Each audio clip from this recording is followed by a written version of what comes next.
तो last time हमने ये क्रिस्टल सिस्टम जो है ये स्टडी किया था, ठीक है।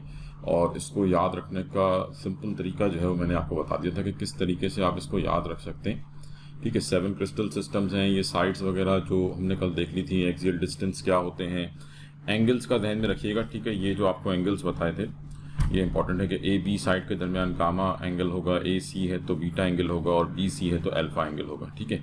फिर आप कोई भी साइड डिसाइड कर सकते हैं, मतलब कोई भी एक्सियल डिस्टेंस आप ए कुछ भी किसी भी लेंथ को ए चूज़ कर सकते हैं, किसी भी लेंथ को बी चूज़ कर सकते हैं, जब तक कि आप एंगल्स जो है वो सही फॉलो कर रहे हैं, ठीक है। अच्छा, फिर उसके बाद हमने क्रिस्टल सिस्टम्स की बात की थी, ठीक है। तो क्रिस्टल सिस्टम्स में अगर हमने मतलब हम कहते हैं कि यहाँ पे टोटल 7 क्रिस्टल सिस्टम्स हैं, जिनको याद रखने के लिए एक सिंपल तरीका मैंने आपको बता दिया था कि इसको इस तरह से आप एक ऑर्डर में जहन में रखेंगे तो ये आपके लिए आसान हो जाएगा, ठीक है। अदरवाइज आप कैसे भी याद रख सकते हैं, लाजमी नहीं है कि आप इसको ऐसे ही याद रखें। अगर आपको इससे बेहतर कोई टेक्निक मालूम है आप उस तरीके से याद रखें, अगर वैसे आपने सिंपल इसको ध्यान में रखा हुआ है तो वो भी बहुत अच्छा है, ठीक है। बट मुझे ये तरीका जो है वो ज़रा ज़्यादा आसान लगता है, मैं इस तरीके से इसको ध्यान में रखता हूँ, ठीक है।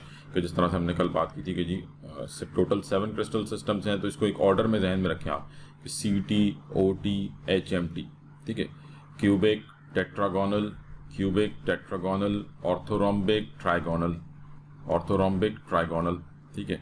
देन फिर उसके बाद हेक्सागोनल, मोनोक्लिनिक, ट्राइक्लिनिक। तो इस तरह से ज़रा आसानी से जहन में रख जाता है, C T O T H M T, ठीक है। ट्राइगोनल के लिए जहन में रखेंगे, trigonal has another name rhombohedral, ठीक है, रोम्बोहेड्रल। फिर उसके बाद आपको एक्सिस और एंगल्स जो है वो जहन में रखने हैं, तो एक्सिस और एंगल्स को जहन में रखने के लिए ये अगर आपने ध्यान में रखना है तो इसके लिए मैंने आपसे की, तो बिल्कुल आसान है एक्सेस याद रखना, ठीक है। कि पहले जो 3 हैं उसमें आप एक एक करके एक साइड को अनइक्वल करते जाए। क्यूबिक में तीनों साइड्स इक्वल हैं because cubic is the most symmetrical system, तो इसमें तीनों साइड्स भी बराबर होंगी, तीनों एंगल्स भी बराबर होंगे और तीनों एंगल्स 90 के बराबर होंगे। Tetragonal A is equal to B not equal to C, orthorhombic A is not equal to B is not equal to C। तो मतलब ये एक 3 का सेट हो गया, क्यूबिक, टेट्रागोनल, ऑर्थोरोम्बिक। फिर दोबारा यही आपने 3 रिपीट करने, फिर एक 3 का सेट बनेगा, क्यूबिक, ट्राइगोनल, हेक्सागोनल और monoclinic. A is equal to B is not equal to C, A is equal to B not A is equal to B is equal to C, A is equal to B not equal to C and then not equal not equal। तो ये मतलब 3 का set 2 बार repeat हो गया। तो cubic, tetragonal, orthorhombic and trigonal, hexagonal, monoclinic, ये आपके पास 2 group बन जाएंगे। ट्राइक्लिनिक हमने कहा था वो याद रखना सबसे आसान है because it is least symmetrical shape, तो ना तो इसमें कोई साइड बराबर होगी ना कोई एंगल बराबर होगा। तो मतलब क्यूबिक और ट्राइक्लिनिक ये 2 आपके एक्सट्रीम लेवल्स हैं। क्यूबिक में सारी साइड्स बराबर हैं, सारे एंगल्स बराबर हैं, ट्राइक्लिनिक में ना तो कोई साइड बराबर है ना कोई एंगल बराबर है, ठीक है। फिर उसके बाद एंगल्स याद रखने के लिए पहले 3 के एंगल्स तो बिल्कुल एक जैसे हैं, क्यूबिक, टेट्रागोनल और orthorhombic, alpha equals to beta equals to gamma equals to 90 degree, तो पहले 3 तो यूँ याद हो जाएंगे। फिर उसके बाद हेक्सागोनल ध्यान में रखें, हेक्सागोनल में alpha is equal to beta is equal to 90 and gamma is equals to 120 degrees, ठीक है। तो ये हेक्सागोनल, तो पहले 3 क्यूबिक, टेट्रागोनल और ऑर्थोरोम्बिक, तीनों साइड्स बराबर, सॉरी तीनों एंगल्स बराबर बराबर है 90 के। हेक्सागोनल अल्फा बीटा बराबर है 90 के, गामा बराबर है 120 डिग्रीज के। फिर आ जाए ट्राइगोनल के ऊपर। ट्राइगोनल में तीनों एंगल्स बराबर हैं but they are not equal to 90 degree. Monoclinic, alpha is equals to gamma which is equals to 90 degree and beta is not equals to 90 degree. तो मतलब एक तरह से मैं ये समझता हूँ कि मोनोक्लिनिक जो है ये बस आपको याद रखना पड़ेगा, बाकी हर चीज़ जो है वो आसानी से आप उसको जो है वो ध्यान में रख सकते हैं, ठीक है। तो ये टोटल 7 सिस्टम्स हैं और फिर मैंने आपसे कहा था कि इसकी एग्जाम्पल्स आपको बुक में मिल जाएंगी। तो एग्जाम्पल्स हैं वो आप बुक से कम से कम 2-2, 3-3 एग्जाम्पल हर सिस्टम की जहन में रखें, ठीक है। हर सिस्टम की वो आपको याद रखनी पड़ेंगी। तो मतलब आपके पास कम से कम 2 और मतलब 2 या 3 example, at least 2 to 3 examples of each system, her system की जो है वो 2 से 3 एग्जाम्पल्स जो है वो आपके जहन में होनी चाहिए, ठीक है जी। तो यहाँ तक इसमें सिस्टम्स में कोई कन्फ्यूजन जी, ये आपको सिंपल जहन में रखना पड़ेगा, ठीक है। इसमें से एमसीक्यूज बनते हैं इसलिए इसको लाजमी थोड़ा टाइम देके इसको जहन में बिठाएं सिस्टम्स को, ठीक है। और इस तरीके से जिस तरह से मैं इसको बता रहा हूँ ये ज़रा थोड़ा ज़्यादा आसान हो जाता है जहन में रखना, तो ज़्यादा बेहतर होगा कि आप इसको इस तरह से जहन में रखें। अदरवाइज आप जैसे चाहें इसको मतलब याद रख सकते हैं, बट ये याद लाजमी करना है। क्रिस्टल सिस्टम्स जो हैं ये आपको लाजमी याद करना है, इसके अलावा कोई चारा है नहीं, ठीक है जी। क्लियर है बेटा, यहाँ तक कोई क्वेश्चन प्रीवियस लेक्चर में से? जी, रिकॉर्डिंग्स 2-3 रह गई हैं, वो इंशाल्लाह ताला मैं आज थोड़ा सा फ्री होके तो अपलोड कर दूंगा, ठीक है। जी, इसके अलावा और कोई क्वेश्चन? चलें, तो नेक्स्ट हम बात स्टार्ट कर लेते हैं अपने, हम यही क्रिस्टॉलिड्स को जो है वो हमने कंप्लीट करना है। इसमें कुछ और टर्म्स हैं, कुछ डेफिनेशंस आप एक तरह से कह लें, जो कि हमने डिस्कस करनी। कल हमने हैबिट ऑफ क्रिस्टल की बात की थी, सिमेट्री की बात की थी, ठीक है। अब कुछ और डेफिनेशंस हैं। फॉर एग्जांपल पहली जो डेफिनेशन हम डिस्कस करते हैं that is isomorphism.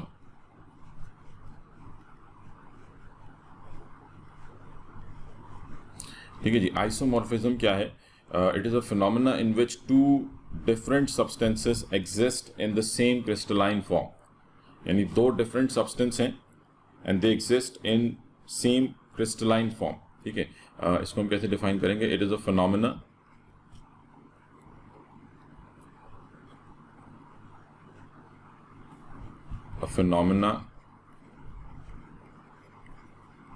in which two different substances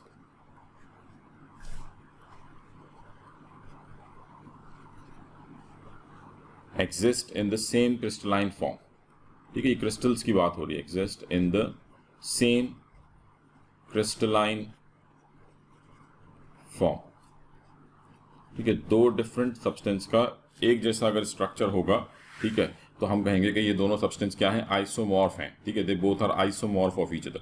तो the different substances are called isomorphs of each other. जो सब्सटेंस जो हैं ये क्या कहलाएंगे? आइसोमॉर्फ कहलाएंगे। ठीक है, ऐसे कोई भी दो सब्सटेंस जिनका स्ट्रक्चर एक दूसरे से मिलता जुलता हो तो वो क्या कहलाएंगे? आइसोमॉर्फ कहलाएंगे। ठीक है, अच्छा, अब ये ध्यान में रखें कि आइसोमॉर्फ जो है मतलब बेसिकली किस वजह से दो सब्सटेंस के मतलब एक स्ट्रक्चर एक जैसे हो सकते हैं। It depends on the number of atoms and their way of combination. ठीक है, क्या हम ये कहें कि जी बेसिकली उनमें कोई केमिकली कोई उनमें सिमिलैरिटी होगी? नहीं। ठीक है, तो why two substance could have similar chemical structure? Due to the number of atoms being attached, due to the number of atoms and the way they are being attached। ठीक है, आप ये कह लें कि their way of combination and their way of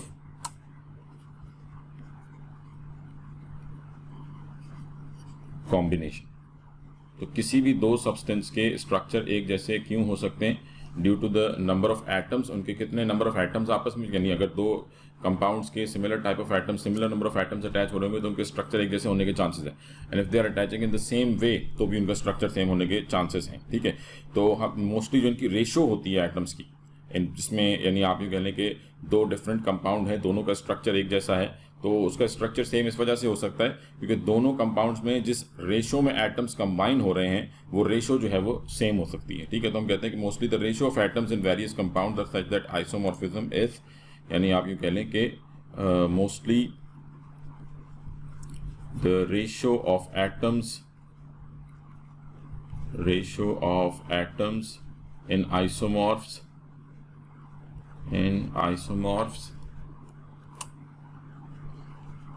is similar. यानी जिस ratio में ये कंबाइन हो रहे होते हैं वो रेशो जो है वो सेम होती है। ठीक है, इनकी फिजिकल और केमिकल प्रॉपर्टीज कंप्लीटली डिफरेंट होती हैं। ठीक है, डिफरेंट होती हैं एक दूसरे से। तो ये ध्यान में रखें कि मतलब स्ट्रक्चर सेम होने से इनकी प्रॉपर्टीज जो है वो कुछ हो सकता है, कुछ फिजिकल प्रॉपर्टीज स्ट्रक्चर की वजह से एक जैसी हो जाए, बट हम जनरली लाजमी नहीं कि सारी फिजिकल प्रॉपर्टीज एक जैसी हों। ठीक है, तो their physical and chemical properties are different। ठीक है, इनकी फिजिकल और केमिकल प्रॉपर्टीज जो हैं ये एक दूसरे से डिफरेंट होती हैं, उनमें कोई सिमिलैरिटी नहीं होती। ठीक है, अच्छा, अब होता क्या है कि मोस्टली ये जो आपके आइसोमॉर्फिक सब्सटेंसेस होते हैं दे can grow over one another. यानी आप यूँ कह लें कि अगर सपोज आपके पास, चलिए हम इसकी एक एग्जांपल ले लेते हैं। लेट्स से हमारे पास आइसोमॉर्फ हैं, for example sodium nitrate NaNO3 and potassium nitrate KNO3। ठीक है, these two substances are isomorphs। ठीक है, इनका जो क्रिस्टलाइन स्ट्रक्चर है वो सेम है, दैट इज rhombohedral।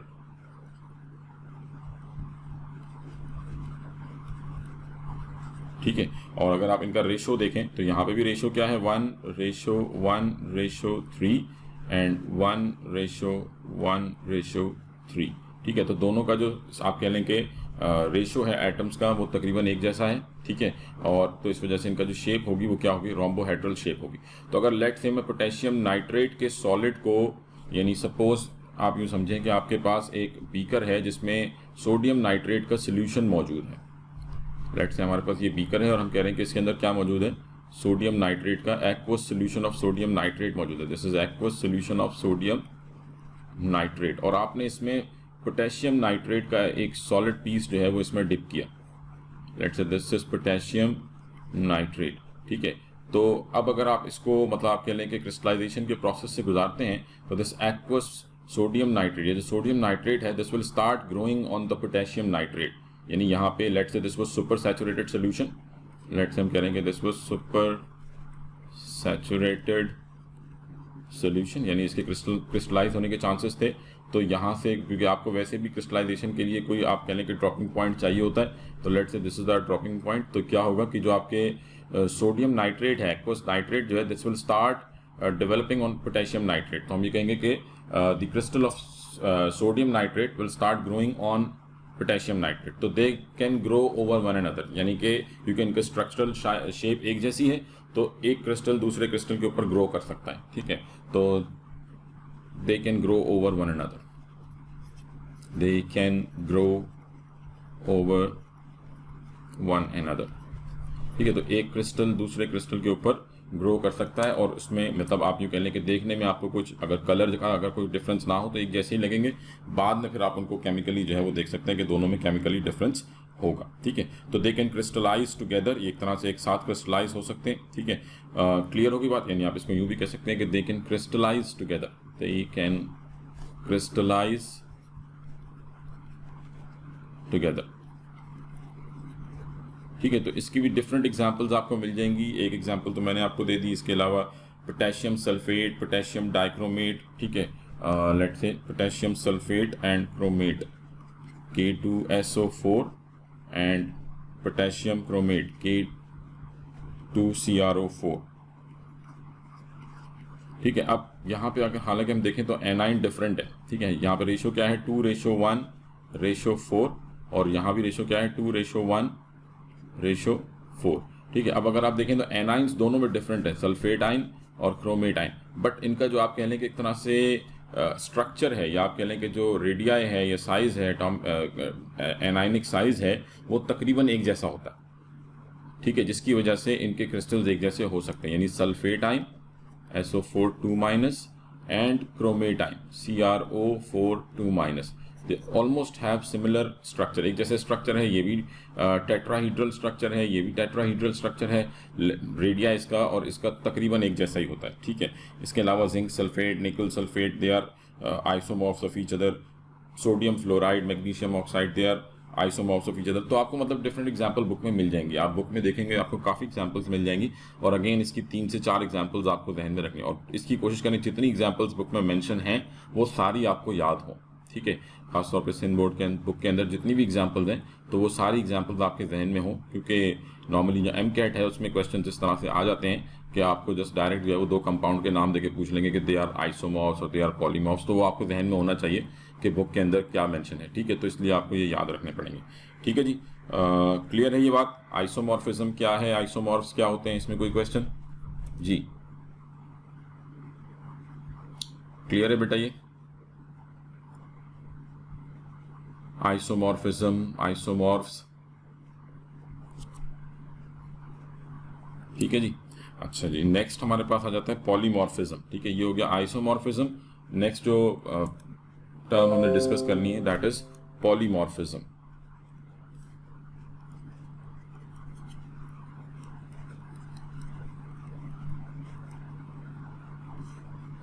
पॉलीमॉर्फिज्म क्या है? It is a phenomena in which a compound exist in more than one crystalline forms, ठीक है। अगर कोई कंपाउंड, जैसे अभी हमने देखा आइसोमॉर्फिज्म क्या है कि 2 कंपाउंड्स की क्रिस्टलाइन फॉर्म एक जैसी हो। नाउ पॉलीमॉर्फिज्म क्या है कि if a compound can exist in more than one crystalline form, ठीक है। If a compound can exist in more than one crystalline form, ठीक है जी, if a compound can exist in more than one crystalline form then it is called polymorphic substance. ठीक है, तो ये ऐसा जो सब्सटेंस होगा ये क्या कहलाएगा, पॉलीमॉर्फिक सब्सटेंस कहलाएगा, पॉलीमॉर्फिक सब्सटेंस, यानी ऐसा कंपाउंड जो एक से ज्यादा क्रिस्टलाइन फॉर्म में एग्जिस्ट करे, that is known as polymorphic substance. और वो जो डिफरेंट फॉर्म्स होंगी वो क्या कहलाएंगी, इसकी पॉलीमॉर्फ कहलाएंगी, कि these are the polymorph of this particular compound. ठीक है, तो ये सिंपल आपको ध्यान में रखना है कि पॉलीमॉर्फिज्म क्या है, कि when a compound can exist in more than one crystalline form. ठीक है, अच्छा, केमिकल प्रॉपर्टीज एक जैसी होंगी क्योंकि ऑब्वियसली एक ही सब्सटेंस है, तो the different polymorphs have similar chemical properties, different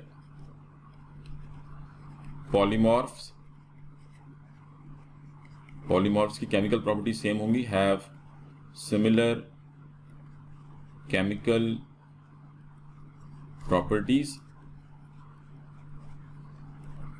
but the different physical properties, क्योंकि स्ट्रक्चर डिफरेंट हो गया तो कुछ ना कुछ फिजिकल प्रॉपर्टी में डिफरेंस आएगा, but they differ in physical properties. ठीक है, फिजिकल प्रॉपर्टीज में डिफरेंस आ जाता है। ठीक है, तो difference in physical properties due to structure. For example silver nitrate है, सिल्वर नाइट्रेट ये आपको मिलेगा इन टू डिफरेंट क्रिस्टलाइन फॉर्म्स। ठीक है, AgNO3 जो है it grow in rhombohedral form and orthorhombic form. ठीक है, तो ये इसकी दो क्रिस्टलाइन फॉर्म्स हैं।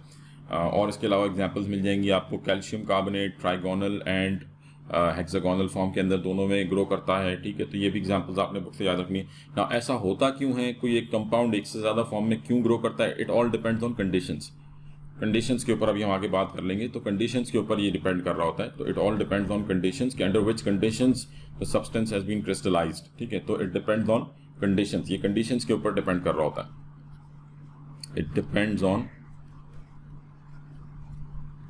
कंडीशंस, कि किन कंडीशंस में आप सब्सटेंस को क्रिस्टलाइज कर रहे हैं, तो उसके ऊपर। ठीक है, अब ये ध्यान में रखें कि polymorphism is basically for compounds. If a compound exist in more than one form it is called polymorphism. Now if N element exist in more than one form, अगर कोई एलिमेंट एक से ज्यादा फॉर्म में एग्जिस्ट करे तो फिर वो प्रोसेस क्या कहलाएगा जी, उसके लिए हम क्या टर्म यूज करते हैं, यानी कंपाउंड के लिए तो हमने कहा if a compound exists in more than one form then it is polymorphism, and yes, if an element exists in more than one form then it is called allotropy। ठीक है, ये क्या कहलाएगी, एलोट्रोपी कहलाएगी, and that substance is called allotrope, और उसकी जो different forms होंगी वो कहलाएंगी allotropic forms। ठीक है, तो एलोट्रोपी में और पॉलीमॉर्फिज्म में डिफरेंस ध्यान में रखिएगा। एलोट्रोपी इज फॉर एलिमेंट, ठीक है, एलोट्रोपी, ऑल्दो इसमें कुछ और भी डिफरेंस बीच में आते हैं बट हम यहाँ पे वो डिस्कस नहीं कर रहे। तो this is for an element, कि when an element exist in more than one form then it is called allotropy. ठीक है, existence of an element in more than one form.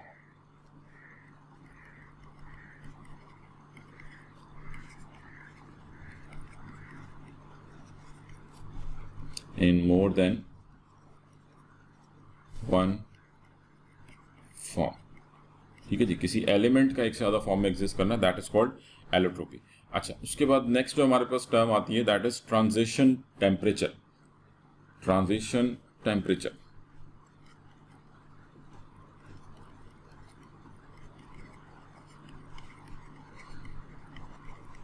Now transition temperature क्या है कि आप ये कह सकते हैं कि it is the temperature at which two crystalline forms of the same substance. ठीक है, किसी भी सब्सटेंस की जो दो डिफरेंट क्रिस्टलाइन फॉर्म्स हैं can coexist in equilibrium with each other. ठीक है, यानी आप ये कह लें कि it is the temperature at which the crystalline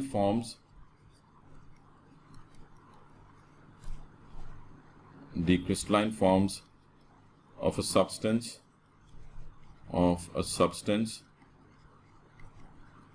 can coexist with each other।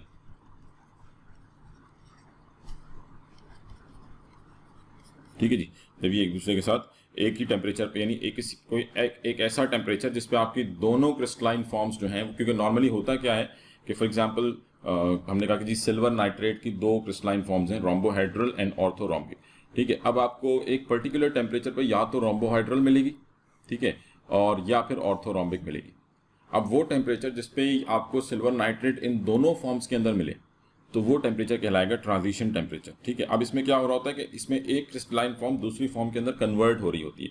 यानी मैंने अभी आपसे कहा ना कि it all depends on conditions. तो यानी कि जैसे सपोज सल्फर है, ठीक है, अब सल्फर जो है इसकी दो आप कह लें कि इसकी दो एलोट्रोपिक फॉर्म्स हैं, मोनोक्लिनिक, ठीक है, एनरोम्बिक। तो अब सल्फर जो है वो हम आगे पढ़ेंगे, ठीक है। तो सल्फर की जो दो क्रिस्टलाइन फॉर्म्स हैं ये मतलब आप कह लें कि at 95 degree centigrade, 95 degree centigrade पे जब हम बात करते हैं कि 95 डिग्री सेंटीग्रेड पर आपके पास अगर लेट से 95 डिग्री सेंटीग्रेड है, अब 95 डिग्री सेंटीग्रेड से अगर आप ऊपर जाते हैं तो सल्फर आपको मिलेगा, S8 आपको मिलेगा in the form of monoclinic.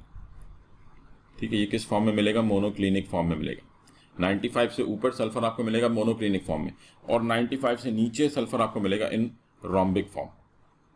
ठीक है, तो ये सल्फर की दो एलोट्रोपिक फॉर्म्स हैं। तो अगर आप 95 से नीचे हैं तो then it would be in rhombic form. ठीक है, तो ये सल्फर की। तो इसी तरह से अगर मैं बात करूं फॉर एग्जांपल पोटेशियम नाइट्रेट की, तो पोटेशियम नाइट्रेट 123 डिग्री सेंटीग्रेड से ऊपर पोटेशियम नाइट्रेट मिलेगा in rhombohedral form. Potassium nitrate would be in rhombohedral form. ठीक है, और 123 डिग्री सेंटीग्रेड से नीचे it would be in orthorhombic form. Orthorhombic form. And at 123 ये इस टेम्परेचर पे ये आपको दोनों स्टेट्स के अंदर मिलेगा, दोनों फॉर्म्स के अंदर मिलेगा। तो 123 जो है ये आपका ट्रांजिशन टेम्परेचर है।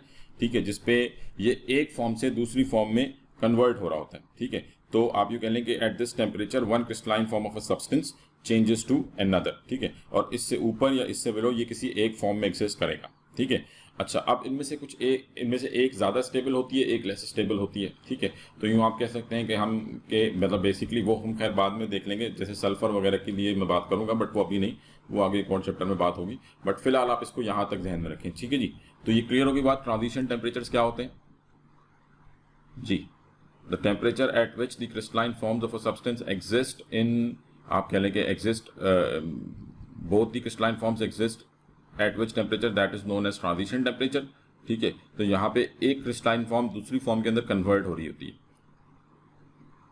हाँ जी बेटा, यहाँ तक बात क्लियर है सबको? पॉलीमॉर्फिज्म क्या है, आइसोमॉर्फिज्म क्या है, एलोट्रोपी क्या होती है, ट्रांजिशन टेम्परेचर्स क्या हैं। ठीक है, तो ये कुछ हमने सॉलिड से रिलेटेड कुछ टर्म्स थी जो हमने डिस्कस करनी थी। ठीक है, ये हमने डिस्कस कर ली। अब इसके बाद आ जाते हैं हम क्लासिफिकेशन ऑफ क्रिस्टल्स पे। ठीक है, क्लासिफिकेशन ऑफ क्रिस्टल्स को अगर हम क्लासीफाई करते हैं तो we can classify them in 4 different types. ठीक है जी, क्लासिफिकेशन ऑफ क्रिस्टल्स। एक तो आपने क्रिस्टल सिस्टम्स पढ़ लिए, अब आ जाते हैं क्लासिफिकेशन ऑफ क्रिस्टल्स।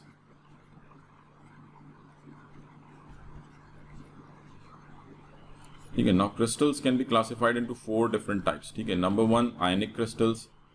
मेरा ख्याल में इनको इतना डिस्कस करने की जरूरत नहीं पड़ेगी, ये सबको क्लियर होंगे। ठीक है, number 1 is ionic crystals.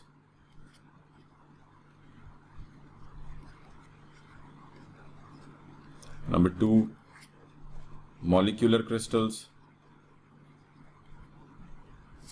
Number 3 covalent network या नेटवर्क कोवेलेंट क्रिस्टल, या सिंपल कोवेलेंट स्ट्रक्चर्स भी कहा जाता है। ठीक है, बट नॉर्मली आपको बुक्स में नाम मिलेगा network covalent crystals. And number 4 is metallic crystals. ठीक है जी, ये 4 टाइप्स हैं जी। अब इनको डिस्कस करने की जरूरत है या ये सबको क्लियर है कि क्या होती हैं, इनकी प्रॉपर्टीज क्या होती हैं, ये मुझे एक दफा बता दें, या हम इन चारों को डिस्कस करें, या अगर किसी एक में प्रॉब्लम है तो वो बता दें। अच्छा जी, चलें डिस्कस कर लेते हैं। तो सबसे पहले तो आपके पास आ जाते हैं आयनिक क्रिस्टल्स। ठीक है, आयनिक क्रिस्टल्स क्या है?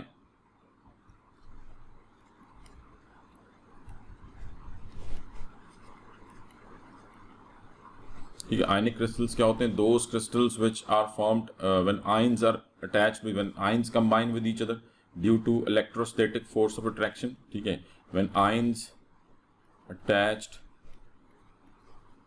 with each other in large numbers due to electrostatic force of attraction, ठीक है जी, due to electrostatic force of attraction. यानी यहाँ पे आप कह लें कि जो आपकी लैटिस पॉइंट्स होंगे, ठीक है, जैसे हम जब क्रिस्टल बनाते हैं, हम क्रिस्टल्स क्या हैं, लैटिस स्ट्रक्चर्स हैं, ठीक है, regular 3 dimensional arrangement of particles, ठीक है। तो यहाँ पे जो आपके पार्टिकल्स होंगे दोज आर आइंस, यानी आइंस जो है वो एक दूसरे के साथ अटैच हुए हैं, ठीक है। तो आप ये कह लेंगे आयनिक क्रिस्टल्स क्या है, आयनिक कंपाउंड के जो क्रिस्टल सिस्टम्स होंगे उनको हम नाम देंगे आयनिक क्रिस्टल्स, ठीक है ना। आयनिक क्रिस्टल्स जो है इसमें आयंस अटैच हुए हैं due to strong electrostatic force of attraction, ठीक है। तो आप ये कह लें कि these ions are arrange in such, आप कह लें कि रेगुलर मैनर कि the forces of attractions have overcome the forces of repulsions, क्योंकि ऑब्वियसली यहाँ पे लाइक चार्जेस भी हैं, अनलाइक चार्जेस भी हैं, बट ये आयंस कुछ इस तरह से अटैच होते हैं कि the force of attractions become stronger than the force of repulsions, ठीक है। The ions are attached in such a way that the forces of attractions overcome the forces of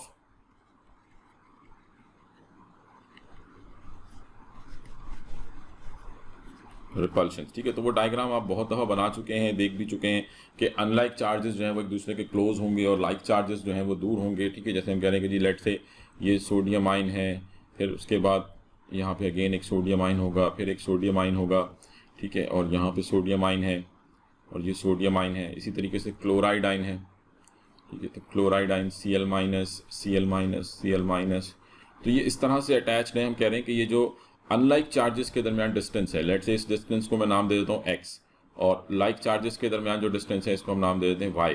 तो हम कहते हैं कि x would always be smaller than y, ठीक है। इस पूरे लैटिस स्ट्रक्चर में x जो है ये हमेशा y से स्मॉलर होगा, and that's why the attractive forces are stronger than the repulsive forces, ठीक है। तो ये इस तरह से अरेंज हुए हैं कि अट्रैक्टिव फोर्सेस हमेशा रिपल्सिव फोर्सेस से स्ट्रॉन्ग होंगी, and that's why ionic crystals are very strong and they require a very high temperature, यानी आप कह लेंगे इनके जो मेल्टिंग बॉइलिंग पॉइंट होते हैं वो काफ़ी ज़्यादा हाई होते हैं due to strong electrostatic forces of attraction.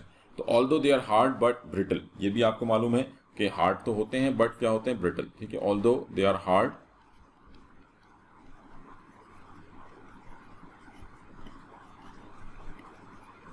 But brittle होते हैं, ठीक है, क्योंकि अगर आप फोर्स अप्लाई करते हैं तो क्या होता है कि ये जो रेगुलर अरेंजमेंट है ये डिस्टर्ब हो जाएगी। लेट से आपने यहाँ पे फोर्स अप्लाई की, हैमरिंग की, तो ये लेयर आगे मूव करेगी तो सोडियम सोडियम के सामने आ जाएगा, तो लाइक चार्जेस जब सामने आएंगे एकदम से रिपल्शन होगी और आयनिक क्रिस्टल टूट जाएगा। तो हार्ड तो होते हैं बट अगर आप बहुत ज़्यादा फोर्स अप्लाई करेंगे तो वो जो अट्रैक्टिव फोर्सेस ने ओवरकम किया हुआ था रिपल्सिव को, वो खत्म हो जाएगी। Repulsive forces would become stronger because like charges आमने सामने आ जाएंगे एंड देन वो आयनिक सब्सटेंस जो है वो टूट जाएगा, ठीक है। इसी तरीके से they can not conduct electricity in solid form but they can in liquid form, molten form और aqueous form due to the movement of ions, ठीक है। तो ये सारी चीज़ें आपने पढ़ी हुई होंगी। तो ये जस्ट सिंपल आयनिक क्रिस्टल्स हैं जी। क्लियर है यहाँ तक बात आयनिक क्रिस्टल्स, ठीक है जी। तो ये थोड़ा सा आपको आयनिक क्रिस्टल्स के बारे में मतलब सबको आइडिया होगा, आयनिक कंपाउंड क्या होते हैं, किस तरह से बनते हैं, ठीक है, और उसकी प्रॉपर्टीज वगैरह वो सब चीज़ें आपको ध्यान में रखनी है। नेक्स्ट आ जाते हैं हमारे पास मॉलिक्यूलर क्रिस्टल्स, ठीक है। मॉलिक्यूलर क्रिस्टल्स क्या हैं? Molecular crystals, now molecular crystals क्या है कि जिसमें आप यूँ कह लें कि simple molecules are attached to each other in a solid shape through weak van der Waals forces, ठीक है। Simple molecules are attached to each other through in a solid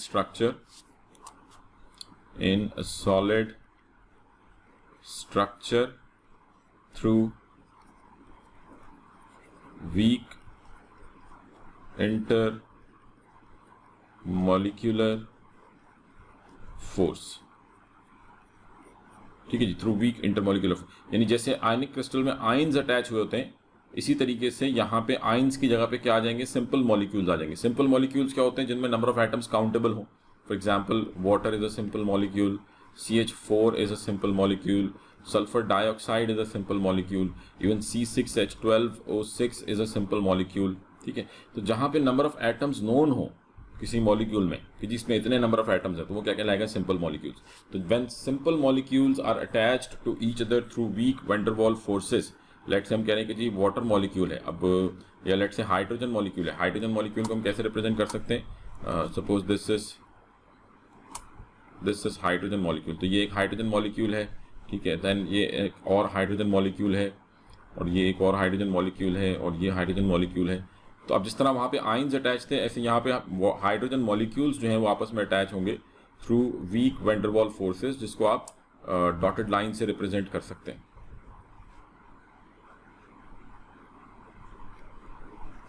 ठीक है, तो हम कह रहे हैं कि जी ये एक क्रिस्टल होगा ऑक्सीजन गैस का, सपोज, ठीक है, जिसमें ऑक्सीजन मॉलिक्यूल, यानी व्हेन ऑक्सीजन गेट्स सॉलिडिफाई, जब ऑक्सीजन सॉलिडिफाई होगी तो इसके मॉलिक्यूल्स के दरमियान weak van der Waals forces होंगी और ये इस तरह से एक दूसरे के साथ अटैच्ड होंगे। ठीक है, आप ये पूरा क्रिस्टल सिस्टम जो है वो बना सकते हैं कि जी ये इस तरह से, और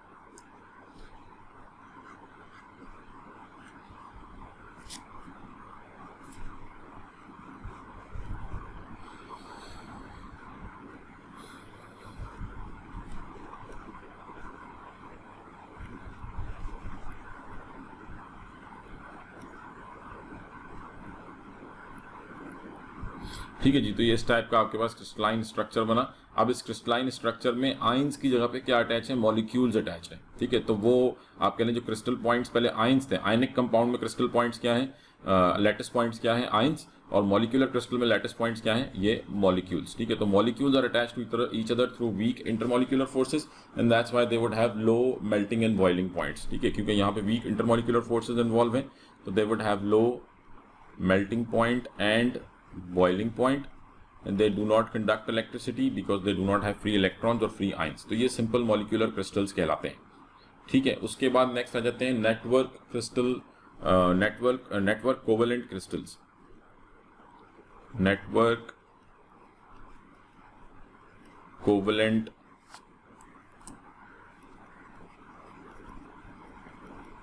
क्रिस्टल्स, नेटवर्क कोवेलेंट क्रिस्टल, या जिन्हें आप नाम देते हैं giant molecular solids.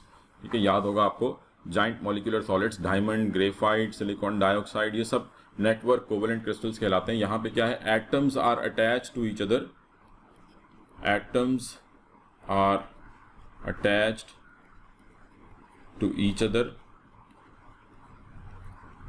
Through strong covalent bonds, through strong covalent bonds in large numbers. ठीक है जी, इन लार्ज नंबर्स। तो नेटवर्क कोवेलेंट क्रिस्टल्स क्या है कि जहां पे जिस तरह से आयनिक क्रिस्टल्स में आयंस आपके लैटिस पॉइंट्स थे, मॉलिक्यूलर क्रिस्टल्स में मॉलिक्यूल्स लैटिस पॉइंट है, यहाँ पर एटम्स जो हैं वो लैटिस पॉइंट्स होंगे and these atoms would be attach through strong covalent bond. ठीक है, तो यानी कि हम ये कह रहे हैं कि इसमें क्या होगा कि कार्बन, लेट से कार्बन, देन फिर उसके बाद यहाँ पे कार्बन और ये कार्बन, इस तरीके से आपके पास जाइंट मॉलिक्यूलर क्रिस्टल्स में या नेटवर्क कोवेलेंट क्रिस्टल्स में कार्बन एटम्स जो है आपस में अटैच होंगे थ्रू स्ट्रॉन्ग कोवेलेंट बॉन्ड्स। तो इसलिए इनको ब्रेक करना इतना आसान नहीं होगा। दे would have high melting and boiling point. ठीक है, हाई मेल्टिंग पॉइंट, जैसे हमें मालूम है डायमंड का मेल्टिंग पॉइंट हाई होता है। They would have high melting point and boiling point due to strong covalent bonds, due to strong covalent bond. तो यहाँ पे कोई वीक इंटरमॉलिक्यूलर फोर्स नहीं है, due to strong covalent bonds.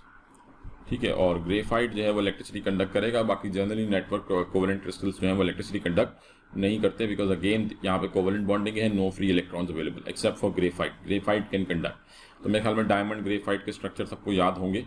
जी बेटा, नेटवर्क कोवेलेंट क्रिस्टल्स क्लियर है सबको? जी, यहां तक किसी को कोई क्वेश्चन?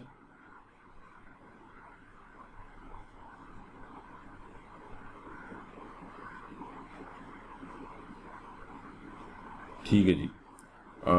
लास्ट इसमें हमारे पास आ जाते हैं नेटवर्क कोवेलेंट क्रिस्टल्स के बाद लास्ट है मेटालिक क्रिस्टल्स। ठीक है, तो मेटालिक क्रिस्टल्स जो हैं ये भी सिंपल आप ध्यान में रख सकते हैं, ये भी कोई इतने मुश्किल नहीं है। Metallic crystals when metal atoms are attached with each other. ठीक है, यानी यहाँ पे क्या होगा, metal atoms are attached to each other. तो यहाँ पे आपके लैटिस पॉइंट्स क्या हैं, metal atoms. are attached to each other। और ये कैसे बनेगा, यहाँ पे इलेक्ट्रोस्टैटिक फोर्स ऑफ अट्रैक्शन होगी between metal ions and free electrons. ठीक है, जिस तरह मेटालिक स्ट्रक्चर हम बनाते थे, electrostatic force of attraction between metal ions and free electrons. ठीक है, तो ये कहलाएंगे मेटालिक क्रिस्टल्स, यानी यहाँ पे आपके लेटेस पॉइंट्स क्या हैं, आयंस हैं जिनके दरमियान फ्री इलेक्ट्रॉन्स मौजूद होंगे। That's why they can conduct electricity. इनका भी मेल्टिंग बॉइलिंग पॉइंट हाई होंगे and they are not brittle, they are malleable and ductile, because आप इसको अगर डिफॉर्म करेंगे तो जो नए मेटल आयंस अपनी पोजीशन चेंज करेंगे वहाँ पे भी इलेक्ट्रॉन्स मौजूद होंगे, दोबारा से अट्रैक्टिव फोर्सेस बन जाएंगी। तो ये ब्रिटल नहीं होते, they are ductile and malleable. ठीक है, तो they are ductile and malleable. ठीक है, इनमें डिफॉर्मेशन नहीं होती। ठीक है जी, क्लियर है ये बात। मेटालिक क्रिस्टल्स चारों टाइप्स बेटा क्लियर हैं, इसमें कोई क्वेश्चन? ठीक है, ये सिंपल है, सच कोई इतनी मुश्किल चीज़ें नहीं है। मेटालिक क्रिस्टल सबको क्लियर है? मैंने ज़्यादा डिटेल में इसकी नहीं किया क्योंकि आप सबने मेटालिक बॉन्डिंग पढ़ी हुई होगी, बट स्टिल अगर किसी को प्रॉब्लम है तो मुझे बता दें इसमें। ठीक है, एक दफ़ा आप इसको बुक से रीड भी करेंगे तो आपको और क्लियर हो जाएगा। ठीक है, सिंपल वही मेटालिक बॉन्डिंग वाला कॉन्सेप्ट है, कोई इसमें इतनी मुश्किल चीज़ नहीं है। ठीक है, चलें जी, तो ये हमारे सॉलिड्स जो हैं वो कंप्लीट हो गए। ठीक है, इसमें हमने सॉलिड स्ट्रक्चर्स, क्रिस्टल सिस्टम्स, ठीक है, ये सारी चीज़ें और कुछ टर्म्स थी जो हमने सारी डिस्कस कर ली। ठीक है, आई होप ये सारी चीज़ें आपको क्लियर हो गई होंगी। तो ये चैप्टर जो है ये हमारा कंप्लीट हो गया। अब इससे रिलेटेड कुछ MCQs जो हैं वो इंशाल्लाह ताला आज मैं आपको सेंड कर दूंगा। ठीक है, तो वो आपने फिर सॉल्व करने होंगे। अच्छा, नेक्स्ट जब हम चैप्टर स्टार्ट करेंगे दैट इज थर्मोडायनेमिक्स। ठीक है, चैप्टर नंबर 5।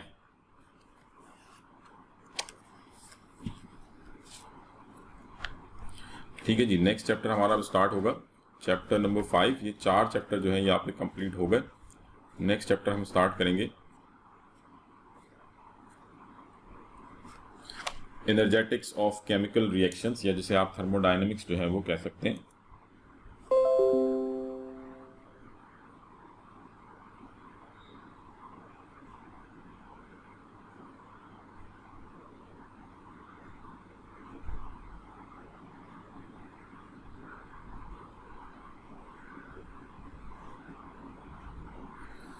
ठीक है जी, तो chapter number 5 energetics of chemical reactions.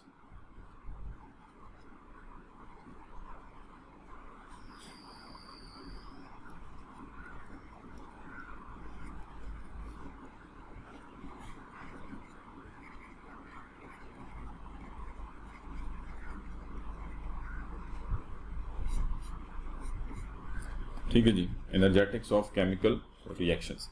अच्छा, अब केमिकल यानी हम बेसिकली ये देखते हैं, ये तो सिंपल थोड़ा सा एक तो आपको इसका बैकग्राउंड दे दूं ना। बेसिकली ये चैप्टर जो है वो थर्मोडायनेमिक्स से रिलेटेड है। थर्मोडायनेमिक्स क्या है ये भी हम पढ़ेंगे। ठीक है, बट थोड़ा सा आप इसका ओवरव्यू ले लें। यानी हम ये कहते हैं कि किसी भी प्रोसेस के दौरान कुछ ना कुछ चेंजेस आ रहे होते हैं, और जब भी कोई केमिकल रिएक्शन होता है तो उसमें हीट चेंजेस आते हैं। ठीक है, या तो हीट एनर्जी रिलीज हो रही होती है या हीट एनर्जी एब्जॉर्ब हो रही होती है।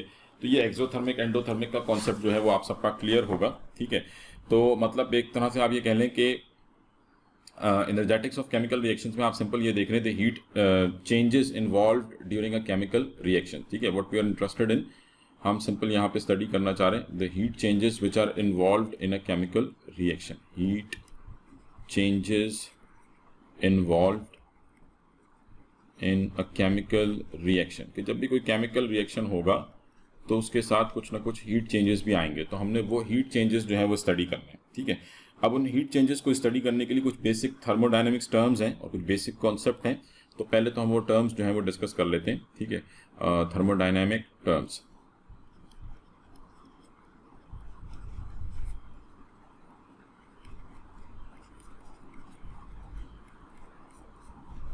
ठीक है, सबसे पहली टर्म जो हमारे पास आ जाती है दैट इज सिस्टम, कि व्हाट इज सिस्टम।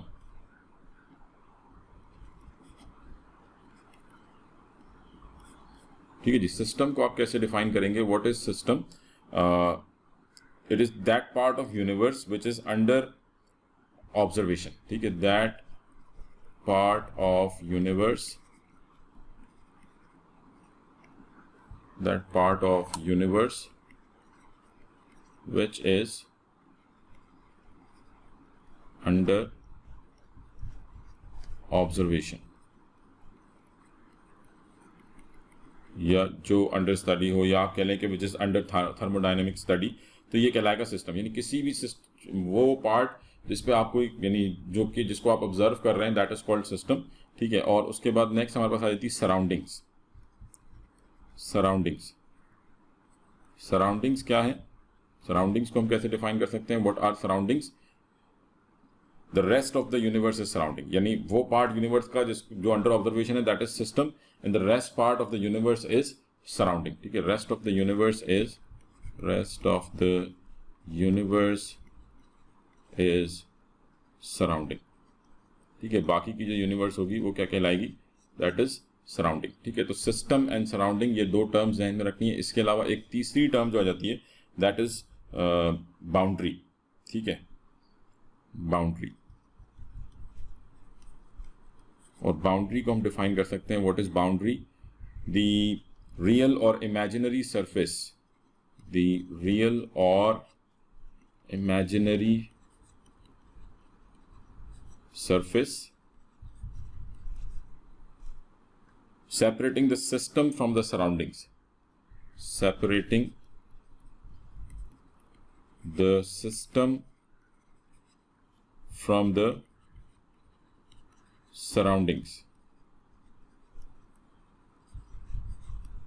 ठीक है जी, इज कॉल्ड द बाउंड्री। ठीक है, द रियल और इमेजिनरी सरफेस, यानी लाजमी नहीं है कि हर दफा आपके पास कोई रियल बाउंड्री हो, आइदर इट इज़ रियल और इट इज़ इमेजिनरी, और इस बेस के ऊपर फिर हमारे पास 3 डिफरेंट टाइप के सिस्टम बन जाते हैं। ठीक है, वो हम बात कर लेते हैं, बट आप फिलहाल ये सिंपल ध्यान में रखें कि यानी कि सिस्टम क्या है which is under observation, surroundings क्या है जो कि यूनिवर्स यानी सिस्टम के अलावा बाकी जो कुछ भी है दैट वुड बी सराउंडिंग। ठीक है, और उसके बाद आप ये कह लें कि बाउंड्रीज क्या है? द रियल और imaginary surface separating the system from the surrounding. अब इस बेस के ऊपर हम कह देते हैं कि हमारे पास टाइप्स ऑफ थर्मोडायनेमिक सिस्टम्स कितने होंगे? There are total 3 different types of thermodynamic systems. ठीक है, 3, जैसे हमने थर्मोडायनेमिक टर्म्स डिस्कस कर ली, सिस्टम, सराउंडिंग, बाउंड्री। अब इस बेस के ऊपर हम कहते हैं कि हमारे पास टोटल 3 डिफरेंट थर्मोडायनेमिक सिस्टम्स होते हैं। ठीक है, types of thermodynamic systems.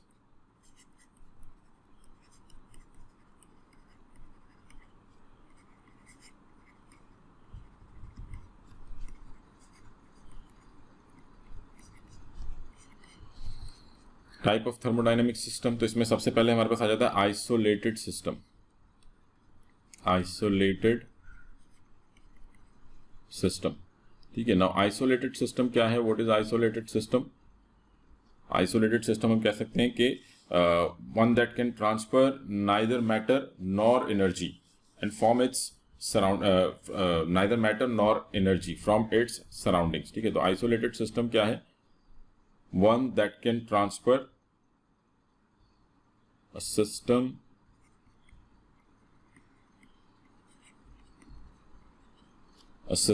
that can transfer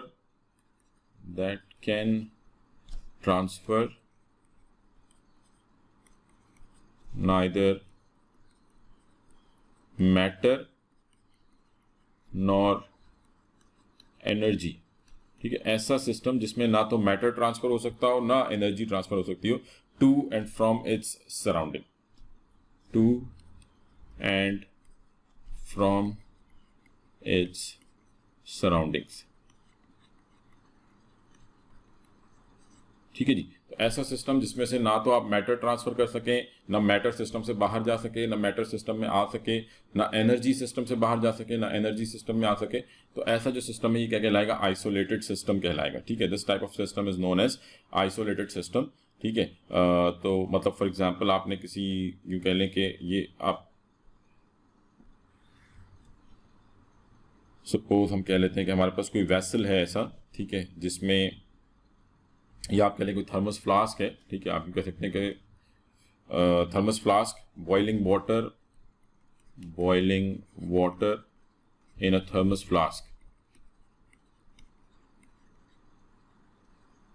ठीक है, ये एक तरह से तकरीबन ये एक इंसुलेटेड बॉडी बन जाती है। ठीक है, थर्मस फ्लास्क, तो मतलब ना तो इसमें से मैटर ट्रांसफर हो सकता है ना एनर्जी ट्रांसफर हो सकती है, तो this type of system is known as isolated system, ठीक है। फिर उसके बाद क्लोज सिस्टम आ जाता है, ठीक है। अब ये सिंपल आसान है, मैं इसको इतना ज़्यादा डिटेल में नहीं एक्सप्लेन करूंगा, आप समझ जाएंगे।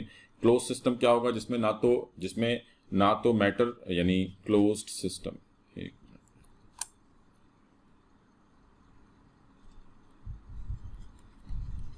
क्लोज सिस्टम, ठीक है जी। तो क्लोज सिस्टम क्या है कि जिसमें एनर्जी तो ट्रांसफर हो सके बट मैटर ट्रांसफर ना हो सके, ठीक है। यानी आप ऐसे कहें कि एक ऐसा आपके पास सिस्टम हो कि जिसमें लेट से हमने कहा कि जी यहाँ पे कोई ये सिस्टम है हमारा, अब इसमें से एनर्जी जो है वो ट्रांसफर हो पा रही है, यानी आप ये कह लें कि इसकी जो वॉल्स हैं वो कंडक्टिंग हैं, तो हम ये कह रहे हैं कि energy can be transfer but matter यहाँ से ट्रांसफर नहीं हो सकता, matter can not be transferred. यानी क्लोज सिस्टम क्या होगा, जिसमें मैटर ट्रांसफर ना हो सके, matter can not be transferred, जिसमें मैटर ट्रांसफर ना हो पा रहा हो, तो वो कहलाएगा क्लोज सिस्टम, ठीक है। और फिर लास्ट में क्या आ जाएगा, ओपन सिस्टम। ओपन सिस्टम जिसमें मैटर भी ट्रांसफर हो सके और एनर्जी भी ट्रांसफर हो सके, तो ऐसा जो सिस्टम होगा वो क्या कहलाएगा, ओपन सिस्टम। तो ये हमारे पास 3 डिफरेंट टाइप के थर्मोडायनेमिक सिस्टम्स आ जाते हैं, isolated system, close system and open system, ठीक है। आई होप ये चीज़ें क्लियर हो गई होंगी सबको।